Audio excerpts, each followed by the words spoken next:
it's me. It's a beautiful day in the Chinese Classical Garden in downtown Portland, and I'm going to try and do this video, even though the garden is very crowded and full of people.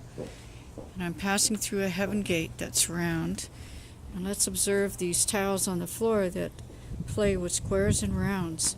So our little nascent civilizations are growing. We have writing, and we have various developments, like the use of iron for weaponry. So at one time things are getting more warlike. We have carriages with wheels, and so the nomads are busy conquering the civilizations that have risen up. We have, for example, the Hittites from Anatolia that are running over the old Sumerian dynasties, and then finally settle down and form a Neo-Babylonian culture.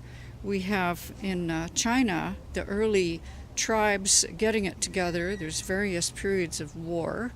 However, they do carry forward with a number of set ideas about filial piety, and Confucianism arises. It's not very popular with the kings, but it takes hold because it is based on that idea of filial piety. We'll be looking at the Assyrians, who were extremely militaristic and held forth in the Mesopotamian Valley for 300 years. A lot of their art is very violent and quite off-putting until they finally settled down and got a little culture.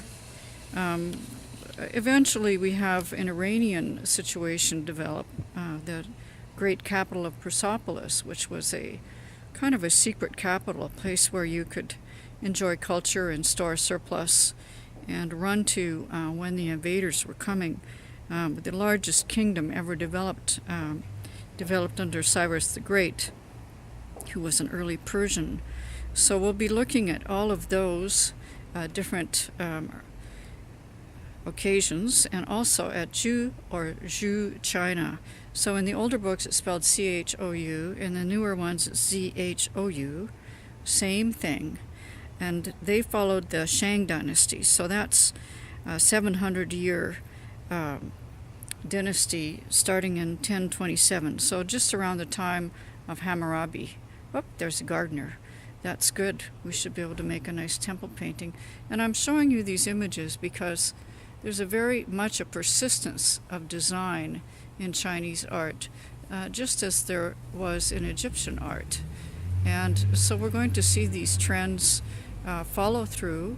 We're starting to see in our textbook the development of some contrasting styles: rigid and formal, hierarchic versus naturalistic and full of life and imitating life and playful.